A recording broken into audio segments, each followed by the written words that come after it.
आज के वीडियो में हम जानेंगे आप किसी भी जगह पर प्रॉपर्टी लेने जाते हो तो आपको कौन कौन सी बात का ध्यान रखना चाहिए। तो आज के वीडियो में अंत तक बने रहना, आपको पता चलेगा कि आपको कौन कौन से डॉक्यूमेंट लेने चाहिए और उसके बाद कौन सी प्रक्रिया के बाद आपको प्रॉपर्टी परचेस करनी चाहिए। तो आज का वीडियो शुरू करते हैं। आप किसी भी जगह पर प्रॉपर्टी लेने जाते हो, फिर वो नई हो या पुरानी, यानी कि रीसेल प्रॉपर्टी हो या आप बिल्डर के पास से नई प्रॉपर्टी खरीदते हो, तो सबसे पहले आपका अधिकार है कि आपको सभी डॉक्यूमेंट अच्छे से मिलने चाहिए। तो उसे मैं आज आपको समझाने वाला हूं।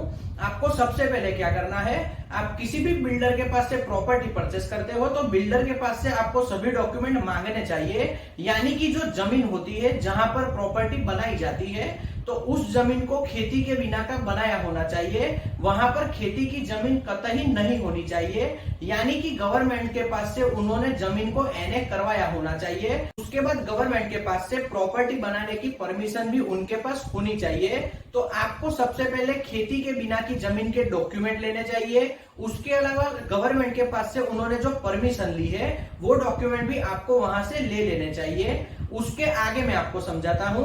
उसके अलावा आप जिस जगह पर प्रॉपर्टी खरीदते हो उस जगह की जमीन के आपको पुराने डॉक्यूमेंट गवर्नमेंट ऑफिस से निकलवाने चाहिए, यानी कि आपको उस एरिया के कलेक्टर के ऑफिस में जाना है और कलेक्टर के दफ्तर में जाकर आपको वहां पर एप्लीकेशन करनी है और गवर्नमेंट की नॉमिनल फीस भर के आपको उस सभी डॉक्यूमेंट प्रोवाइड किए जाएंगे। उस सभी डॉक्यूमेंट को आपको ले लेने चाहिए और उसमें देखना चाहिए कि आपके आगे उस जमीन का मालिक कौन था, बिल्डर के द्वारा उस जमीन को किस तरह से पलटाया गया है, यानी कि वहां पर प्रॉपर्टी बनाने के लिए बिल्डर के द्वारा कौन कौन सा प्रोसीजर किया गया है। उसके बाद आपको आगे क्या करना है, उसके बाद आपको तीसरी इस बात को ध्यान में रखना है कि बिल्डर ने उसके ऊपर किसी भी तरह की लोन ली है या नहीं, क्योंकि ज्यादातर बिल्डर किसी भी प्रोजेक्ट को बनाने के लिए लोन लेते हैं।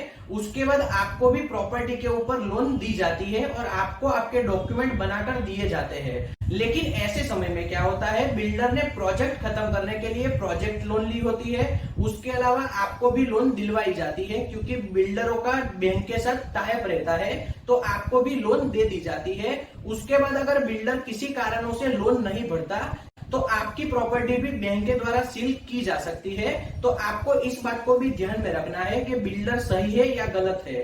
इसके आगे मैं आपको समझाता हूं।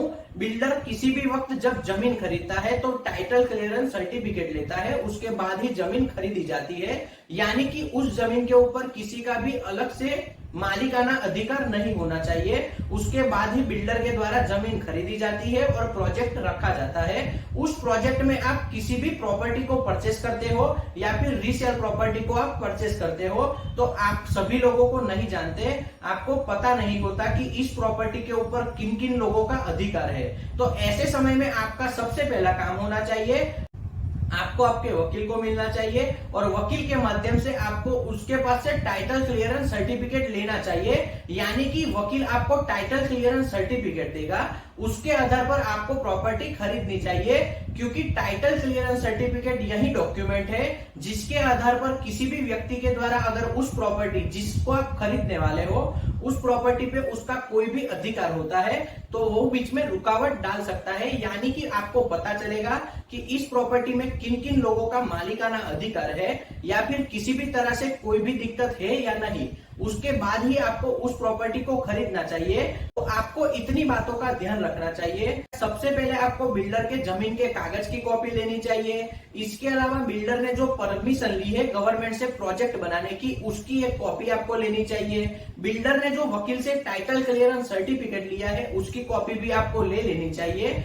इसके अलावा आपको गवर्नमेंट दफ्तर में जाकर वहां से सभी डॉक्यूमेंट की कॉपी निकलवानी चाहिए और उसका क्रॉस वेरिफिकेशन करना चाहिए। और सबसे ज्यादा जरूरी बात, आपको आपके वकील के माध्यम से आपको वापस एक टाइटल क्लियरेंस सर्टिफिकेट लेना चाहिए। उसके बाद ही आपको कोई भी प्रॉपर्टी परचेस करनी चाहिए। तो आज का वीडियो हम यहीं तक रखते हैं। अगर ये वीडियो आपको पसंद आया हो तो वीडियो को लाइक और शेयर करना, चैनल को सब्सक्राइब करना। जय हिंद।